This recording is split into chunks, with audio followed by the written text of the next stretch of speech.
안녕하세요. 예수의 이름으로 문안 안 드립니다. 본 CD는 버지니아 애난델에 위치한 메시아 장로교회 방송 선교부에서 한세영 목사님의 설교 내용을 선교용으로 제작한 것입니다. 설교를 들으시고 예수 그리스도에 대해 알기를 원하시거나 예수를 믿고 신앙생활 하시기를 원하시는 분은 교회 전화 703-941-4447로 연락해 주시면 성심성의껏 도와드리겠습니다.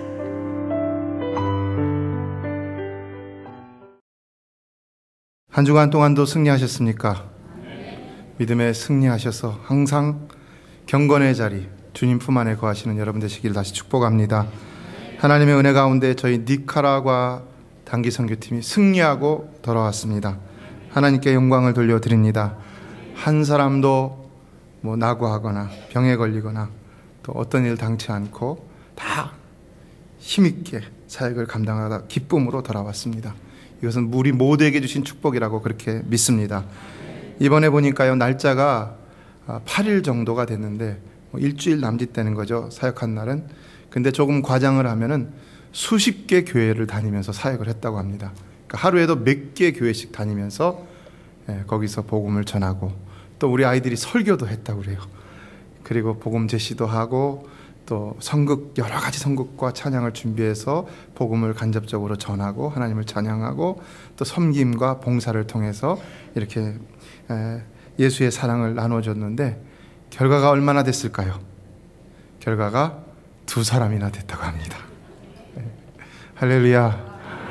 2사람이 적은 숫자가 아닌 줄 믿습니다. 일주일에 2사람이에요.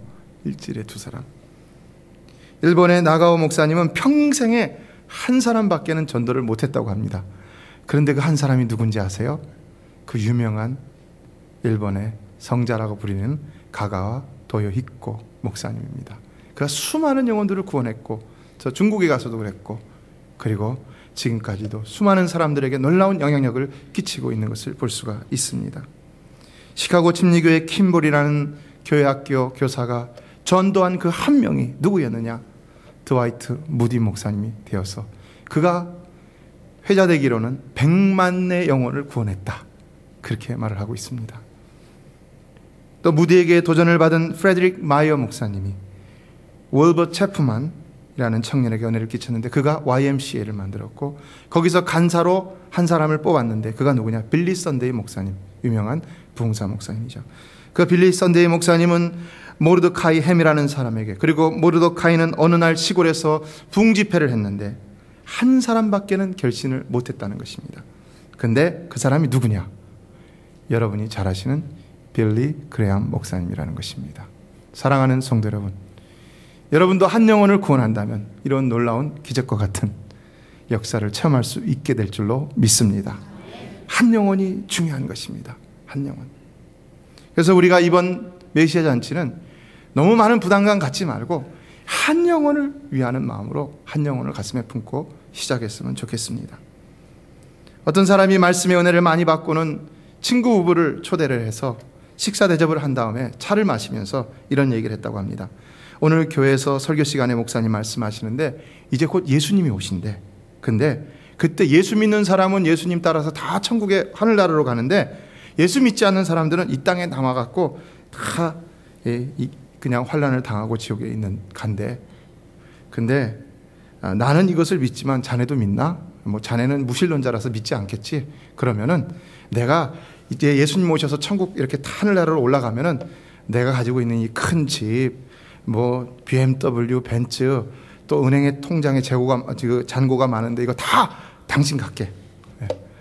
내가 그 각서까지 써주겠네. 그래갖고 각서까지 써줬다는 겁니다. 이 사람이 횡재를 맞은 것이죠. 예수 믿지 않는 사람인데. 그래갖고 어떻게 했을까요? 이 사람이 집에 가갖고는 예수님 언제 오시나, 예수님 언제 오시나, 예수님이 오셔야지 저것이 내 것이 될 것인데 각서까지 받았는데 그런데요, 그러다가 그 마음이 불편해지기 시작했다는 것입니다. 과연 천국이라는 곳이 얼마나 좋은 곳이길래 저 친구가 저렇게도 저 많은 재산을 나한테 주면서까지 자기는 천국에 가겠다고 하겠는가?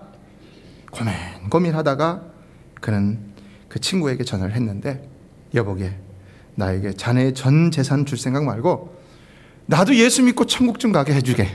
할렐루야.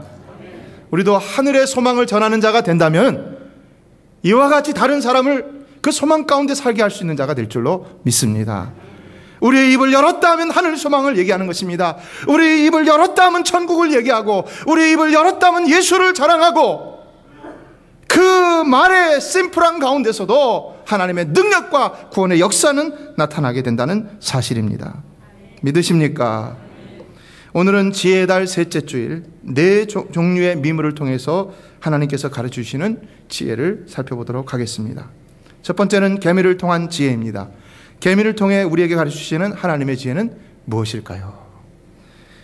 인생을 성공하는 사람과 또 실패하는 사람의 분기점은요, 개미처럼 사느냐 배짱이처럼 사느냐, 그것에 달려 있다는 말이 있습니다. 자, 왜 그럴까요?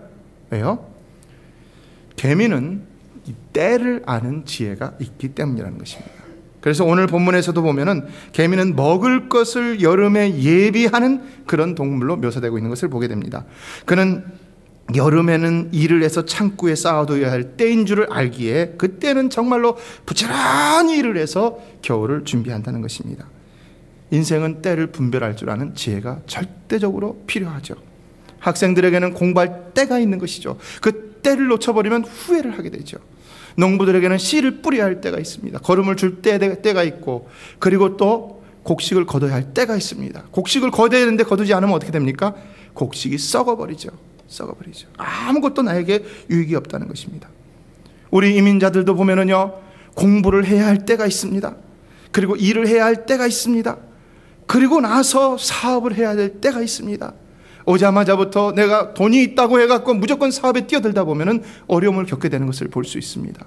언어나 문화에 대한 습득, 공부 없이 그냥 이민사회에 무조건 뛰어들다 보면은 또 어려움을 겪게 되는 것을 볼 수가 있습니다. 다 때가 있다는 것입니다. 때가. 우리 신앙생활도 마찬가지죠. 모든 때는 하나님이 우리에게 주신 축복의 기회이지만, 그러나 그때는 각각 우리가 분별해야 할 것들이 있다는 것입니다. 그래서 그 때에 무엇을 하기를 원하시는지 그걸 분별하여서 해드리는 것이 지혜로운 일이라는 것입니다. 성도 여러분, 우리는 기도해야 할 때 기도하는 자가 되어야 할 줄로 믿습니다. 봉사해야 할 때 봉사하는 자가 되어야 됩니다. 전도해야 될 때 전도하는 자가 되어야 되고요, 선교해야 할 때 선교하는 자가 될 수 있어야 하는 것입니다. 기도할 때를 놓쳐버리면 후회하게 됩니다. 내가 그때 좀 기도해야 될 걸 왜 기도하지 않았는가?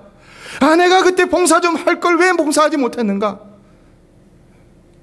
너무나도 기가 막힌 사실은 우리 신령한 것들은 잘 분별하여 행하지 못하면 나중에는 땅을 치면서 통곡할 날이 올 수도 있다는 사실입니다.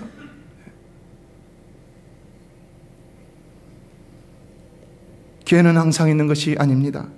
그리고 그것은 우리가 깨달을 때까지 기다려주지 않는 것입니다. 그렇기 때문에 우리의 인생 여정 동안에 우리가 언제 무엇을 해야 하는지를 아는 일은 무엇보다도 중요한 일이 된다는 것입니다. 특별히 하나님의 예정된 섭리 가운데 인도하심을 받는 우리는 매 순간 우리를 향한 하나님의 뜻을 깨달아 행하기에 힘써야 하는 것이죠. 이에 오스 힐먼이라는 사람이 쓴 하나님의 타이밍이라는 책을 보면은, 하나님은 우리의 삶의 수많은 과정들을 통해서 오히려 우리를 준비시켜 주시고 있다라는 이런 고백을 하고 있는 것을 볼 수가 있습니다. 모든 삶의 과정들이 다 준비의 과정들이라는 것입니다. 그는 특별히 요셉의 소명의 이야기를 핵심 주제로 삼고 있는데요, 요셉의 삶은 어떻습니까? 정말로 파란만장한 삶이었죠. 그가 형제들에게 배신을 당하여서 종으로 팔리고, 또 거기서 열심히 일했지만 다시 죄수로 모함을 받아갖고 감옥에 들어가고, 그러나 그런 오랜 세월의 고통이 있었지만, 그 비참한 고통이 있었지만, 그러나 그 후에는 결국 어떻게 되었느냐? 애굽의 총리가 되어서 정말 당시 그 세계에서 두 번째로 영향력이 큰, 아니 실질적으로는 넘버원이 되었던 그런 사람이 되었던 것을 볼 수가 있습니다. 그러나 그것을 깨닫고 난 후에, 그것이 이루어지고 난 후에 그는 과연 무엇이라고 말을 했겠습니까? 하나님께서 그렇게 하셨다는 것을 그는 고백할 수밖에는 없었겠죠. 잠깐 동안의 고통에 이어 오랫동안 탁월한 사역과 지도력을 발휘하도록 이끌어 가시는 이 요셉의 소명의 패턴은 요셉뿐만 아니라 오늘날도 많은 사람들의 삶에서 공통적으로 발견되어지는 현상이라는 것입니다. 성도 여러분, 하나님은 분명히 여러분의 삶도 좀 힘들고 어렵다 할지라도 이와 같이 크고 원대한 꿈을 가지고 하나님이 친히 이끌어 가시는 삶인 줄로 믿습니다. 하나님이 친히 이끌어 가시는 것입니다. 친히요, 친히. 저 영원한 하늘나라의 기가 막힌 것을 위해서 친히 이끌어 가시고요, 또 이 땅에서 하나님의 뜻을 이루기 위해서 원대한 것을 위하여서 우리를 친히 이끌어 가시는 것입니다. 친히. 문제는 우리가 언제 어느 때 그것을 분별하여 어떻게 행하느냐에 따라서 우리의 삶이 지혜로 복을 받아 누릴 수도 있고 그렇지 못할 수도 있다는 것입니다. 그래서 우리는 오늘 본문의 개미처럼 주어지는 모든 순간순간을 잘 분별해서 게으르지 말고 열심을 다해서 최선의 삶을 살아가야 하는 것입니다. 나는 나의 길을 모르지만 누가 아십니까? 오직 그가 아시나니 그가 나를 단련하신 후에는 내가 정금과 같이 나으리라. 여러분을 하나님이 단련하십니까? 그것은 하나님이 여러분을 정금과 같이 만들게 하시기 위한 그런 축복의 섭리인 줄로 믿습니다. 그러므로 우리가 고통 가운데 있다고 염려할 필요가 없는 것입니다. 곤관 가운데 있다고 걱정할 필요가 없는 것입니다. 그때마다 우리가 기억해야 될 것은 하나님이 얼마나 나를 더 크게 사용하시려고 그러시는 것인가. 나는 내 인생을 다 살았는 줄 알았는데 하나님이 과연 나를 더 얼마나 크게 쓰시려고 이렇게 하시는 것인가. 어려운 믿음과 소망을 가지고 살아갈 수 있어야 한다는 것입니다. 이민생활이 정말 어렵사리 최선을 다한다 할지라도 앞이 보이지 않을 때가 훨씬 더 많죠. 그래서 어느 땐가는 내가 열심히 해도 안 되는 것이 이 이민생활인가 보다 라고 시리에 빠져서 자포자기할 때가 있는데, 그러나 여러분의 삶은 절대로 환경에 의해서 결정되는 것이 아니라 오직 하나님에 의해서 결정되는 줄로 믿으시기를 바랍니다. 세상은 우리에게 실망을 주더라도 하나님은 결코 우리에게 실망을 주지 않으실 줄로 믿습니다. 그러므로 나에게 주어지는 매 순간순간 어떤 좋지 않은 상황이 된다 하더라도 우리는 거기서 실망하지 말고 아직 그곳에서 나를 정금같이 축복하실 하나님만 바라보면서 믿음으로 승리할 수 있어야 하는 것입니다. 지난주 어느 성도님의 사업체를 방문했더니 주변에 다 나가고 손님이 다 떨어졌다는 거예요. 근데 너무 감사하더라고요. 그냥 바닥을 쳤기 때문에요. 바닥을. 이제 더 내려갈 것이 없다는 것입니다. 우리가 고통 가운데 있으면 이 더 내려갈 것이 없다. 뭐 이보다 더 나빠지겠는가? 이제는 올라가는 길밖에는 없다. 믿으십니까? 올라가는 길밖에 없는 것입니다. 돈이 목적이 아니고요, 세상에서 형통함이 목적이 아니죠. 돈 없어도요, 형통하지 않아도요, 건강이 없어도요, 누가 우리를 명예를 주지 않는다 할지라도 우리는 저 영원하고 완전한 축복의 나라를 가는 백성들이란 것입니다. 여러분 믿으십니까? 이 믿음으로 늘 승리하시고 고린도서에서 3장 2절의 말씀처럼 위의 것을 생각하고 땅의 것을 생각지 말고, 그래서 우리의 생명이신 그리스도께서 나타나실 그때 우리도 그와 함께 영광 중에 당당하게 나타나서 영원히 자랑할 수 있는 저와 여러분 되시길 주의 이름으로 축원합니다. 두 번째 본문은 사반의 태도에서 배워야 할 지혜에 대해서 말씀하고 있습니다. 사반은 어떤 짐승일까요? 크기는 토끼 같은데 이렇게 토끼처럼 길쭉하지 않고 이렇게 좀 길고 모습은 꼭 쥐처럼 생겼는데 굉장히 징그럽지 않고 귀엽게 생겼더라고요. 사진을 보니까. 이 특징은 이 동물은 바위 사이에 살고 바위를 뛰어다닌다고 합니다. 그렇다면 이 사반이 우리에게 가르쳐주는 지혜는 과연 무엇일까요? 본문은 그의 지혜를 이렇게 묘사하고 있죠. 다 같이 26절을 같이 한번 읽어볼까요? 시작. 약한 종류로되 집을 바위 사이에 짓는 사반과 그랬어요. 그는 약하지만은 집을 바위 위에 짓는다. 무슨 말일까요? 두 가지 의미가 있습니다. 첫 번째는 그는 자신의 나약함을 아는 자라는 것입니다. 여러분, 우리는 우리의 나약함을 아는 자가 되어야 할 줄로 믿습니다. 그가 바로 지혜로운 자입니다.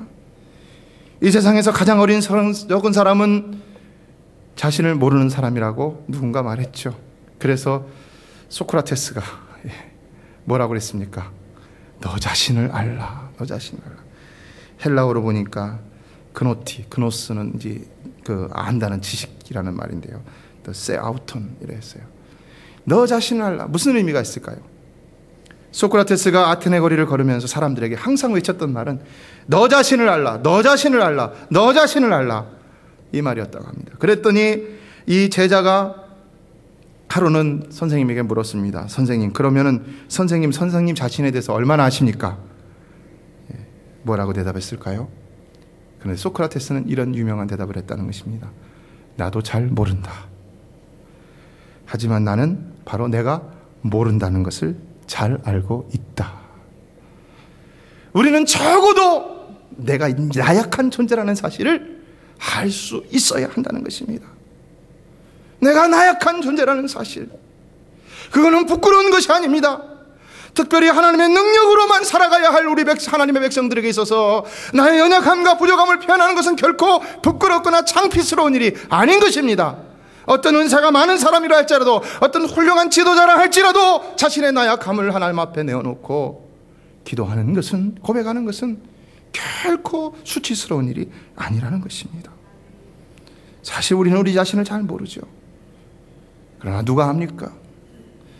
나는 갈 길 모르나 주여 인도하소서. 누가 합니까? 우리 하나님은 아시는 줄로 믿습니다. 아무것도 모르니 나를 가르치소서. 어찌해야 좋을지 나를 가르치소서. 어찌해야 좋을지 나를 가르치소서. 아기같이 어리니 나를 도와주소서. 힘도 없고 약하니 나를 도와주소서. 힘도 없고 약하니 나를 도와주소서. 에레미야 선지자는 고백했습니다. 내가 가로되 슬프도소이다. 주 여호와여 보소서. 나는 아이라 말할 줄 알지 못하나이다. 사랑하는 성도 여러분, 우리도 하나님 앞에서 이런 고백을 드릴 수 있는 정직한 자가 되어야 할 줄로 믿습니다. 그러면 우리 하나님은 우리의 길을 우리가 의뢰하는 바대로 주께서 친히 인도해 주실 것입니다. 우리는 우리의 과거와 현재를 안다고 하지만 그러나 그것도 잘 모르고요, 미래는 더더군다나 하나도 모릅니다. 여러분이 이 자리에서 떠나서 바로 이 앞에서 어떤 일이 벌어질지 아무도 모르는 것입니다. 우리의 걷는 미래는 미지의 세계라는 것입니다. 그러므로 우리는 우리 자신에 대한 확신을 가지기 전에 먼저 이와 같이 자신의 연약함을 솔직히 고백하고, 그러므로 둘째, 우리도 이 사방과 같이 바위 사이 누굽니까? 바로 우리 하나님이신 것이죠. 하나님. 여호와는 나의 힘이시오. 여호와는 나의 반석이고 산성이시고, 고백했던 다윗과 같이 우리도 그와 같이 하나님을 고백하며 그 하나님에 대한 확신을 가지고 바로 그 하나님에게서 피할 곳을 찾는 자가 되어야 하는 것입니다. 그래서 곤란 중에 있던 다윗은 시편 16편 1절에서 말합니다. 하나님이여 나를 보호하소서. 내가 주께 피하나이다.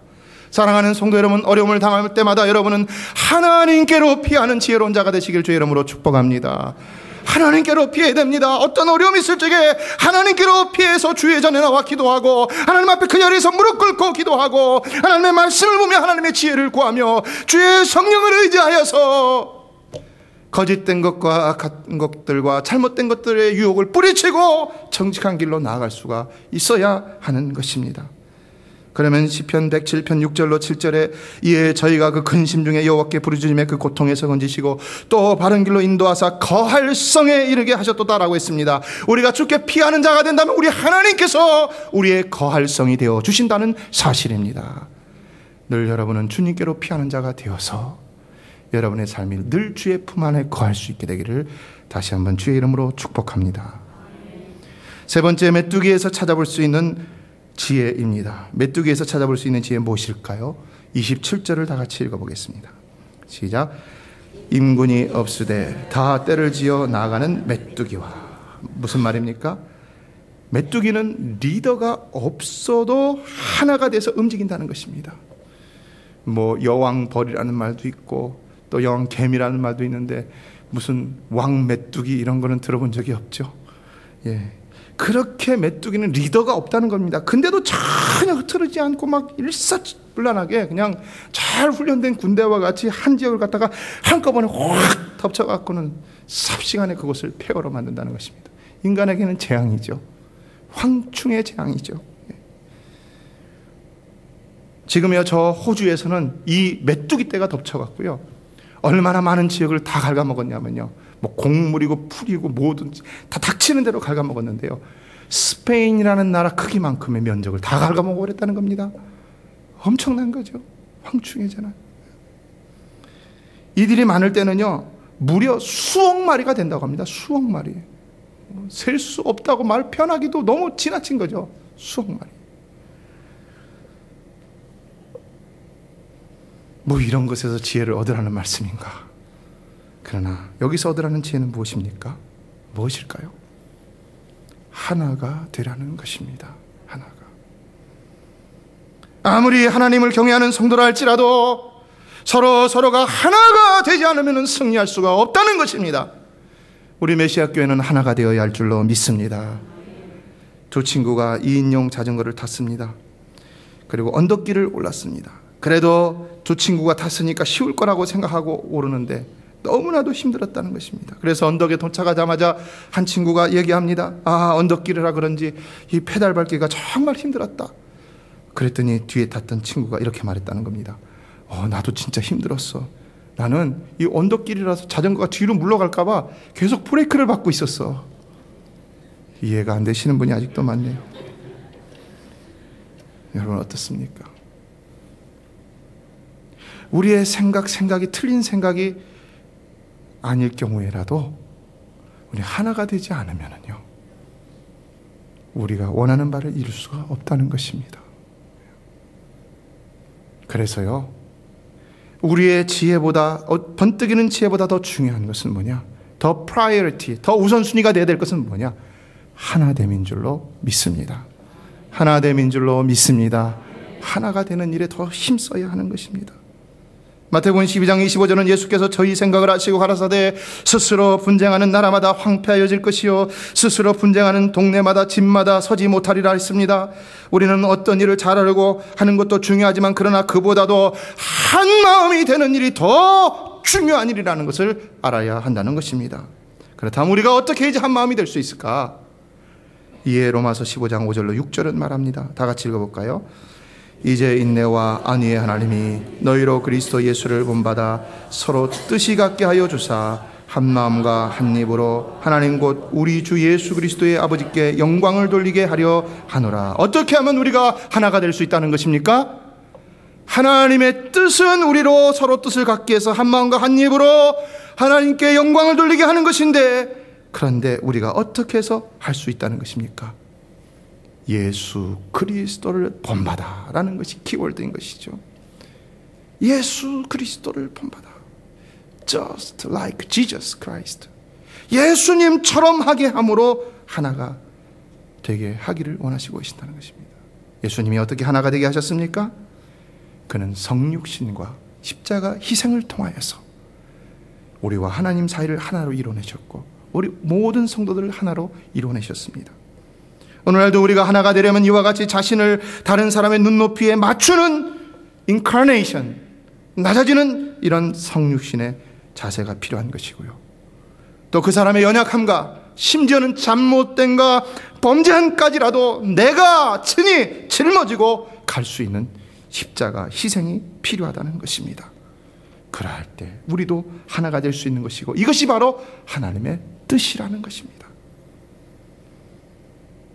물 한 방울은 의미 없게 보일 수 있지만 그러나 바다는 그 물 한 방울 한 방울이 모여 이루어졌다는 사실을 기억하십시오. 예수님은 바로 그의 성육신과 십자가 희생을 통하여서 하나님과 우리가 하나 되게 하실 뿐만 아니라 물방울처럼 흩어졌던 모든 하나님의 백성을 모아 하나 되게 하셨다는 사실입니다. 그러므로 우리도 이런 사실을 깨닫는다면 우리도 자신을 낮추고 십자가 희생의 정신을 통하여서 날마다 하나 되기에 힘써야 한다는 것입니다.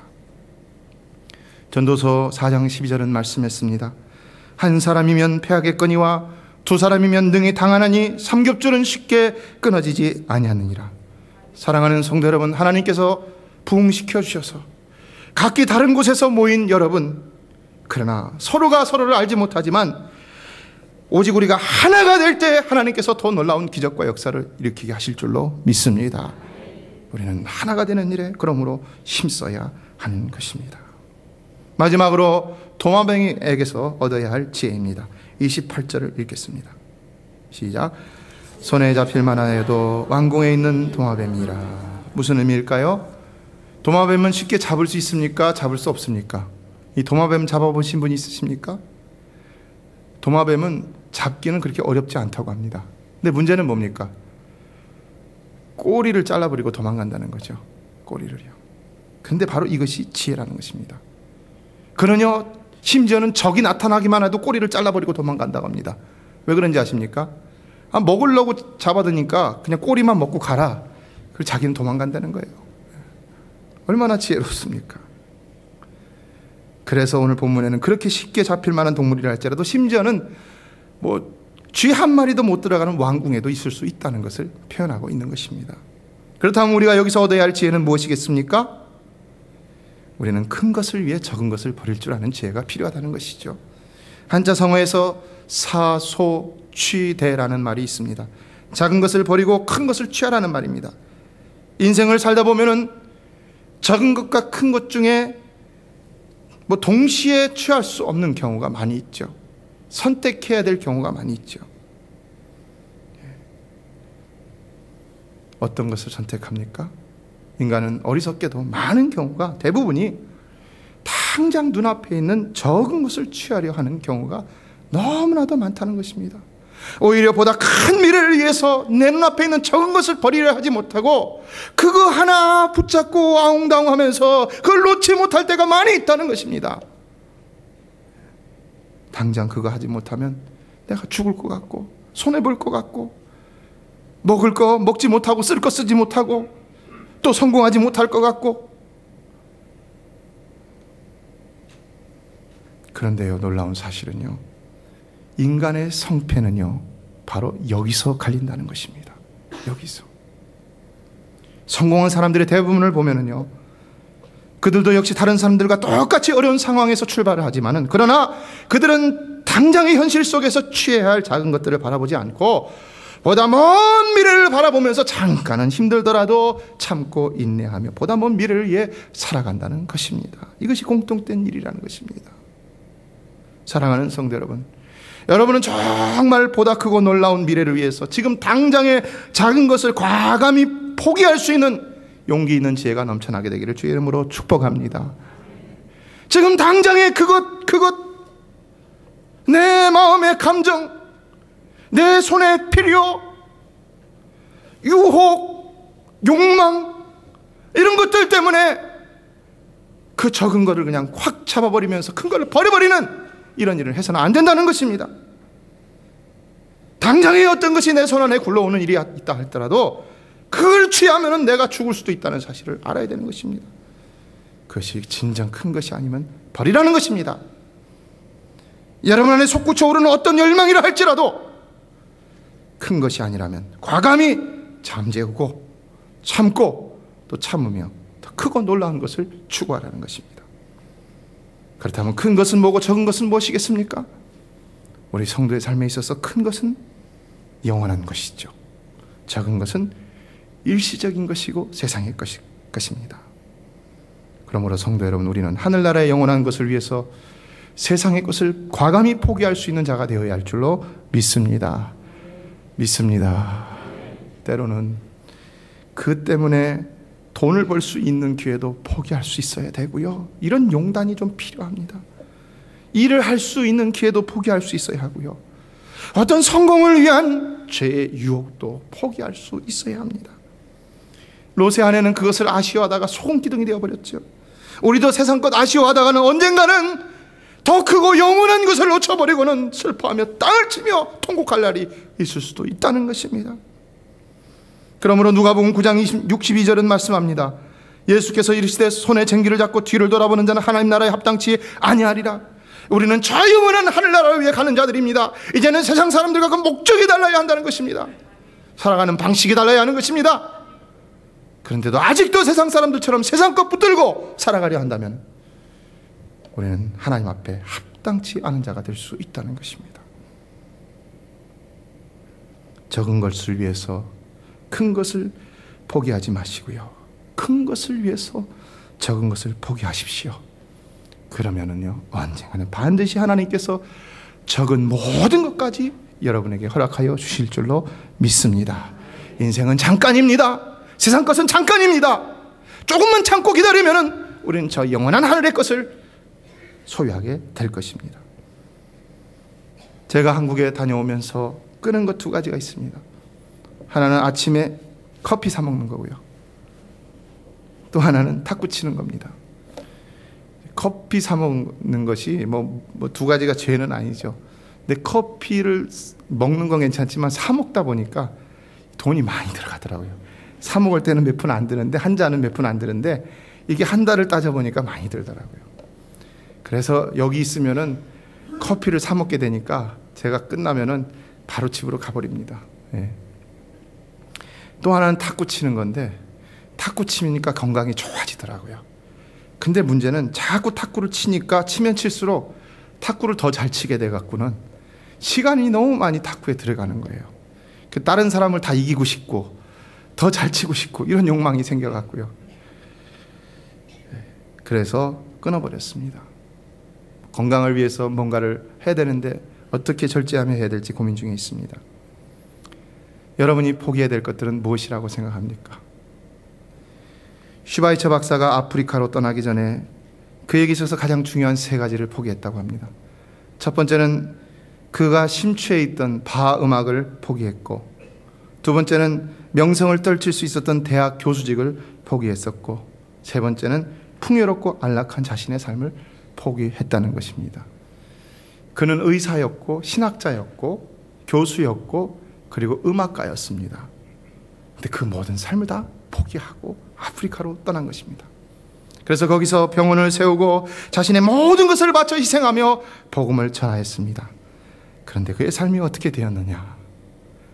하나님은 그의 희생과 사랑에 대해서 침묵하지 않으시고 그 모든 것보다 더 귀한 것으로 그에게 채워주시고 갚아주셨다는 사실입니다. 그가 바하의 음악을 포기했지만은 바하 협회가 나서 갖고는 모든 회원들이 참여하는 대대적인 연주회를 갖다가 아프리카에서 열었고, 또 바하 음악은 대부분이 올게인 음악이잖아요. 대형 오르간을 선물했고, 또 존경과 명예가 뒤따르는 교수직을 포기했지만은 하나님은 그의 생애 가운데 1년을 갖다가 강의하게 만드셨는데, 그 강의 시간이 얼마나 되었냐면은 평생에 할 강의를 1년 안에 다 하게 하셨다는 것입니다. 그리고는 세 번째, 자신의 풍요롭고 안락한 삶을 포기했지만은 그가 저술한 많은 책들이 베스트셀러가 돼 갖고는 그 자신의 선택한 삶의 가치를 확인할 수 있어서 그 마음에 충만한 기쁨을 가질 수가 있었다는 것입니다. 그렇다면 여러분은 무엇을 포기하시겠습니까? 무엇을? 오늘은 하나님께서 주시는 중요한 모먼트라고 생각합니다. 여러분이 포기해야 될 것이 무엇인지를 깊이 성령의 도우심을 구함으로 살펴보시고 기도하며 결단하며 하나님 앞에 고백하시는 복된 시간이 되시기를 바랍니다. 그래서 이후로 여러분의 삶이 좀 더 달라질 수 있는 그런 삶이 되시기를 주의 이름으로 축원합니다. 메시아 장로교회는 아난데일 236 리틀 리버 턴파이크 선상에 있으며 디자인 안경과 알라딘 서점 옆에 있습니다. 주소는 4313번 마크햄 스트리트, 애난데일, 버지니아 22003입니다. 성경은 주 예수를 믿어라. 그리하면 너와 내 집이 구원을 얻으리라 하셨습니다. 이 CD를 들으시는 분께서 예수를 믿지 않으셨다면 꼭 예수를 믿고 죄악된 세상에서 구원을 받을 수 있도록 기도하겠습니다.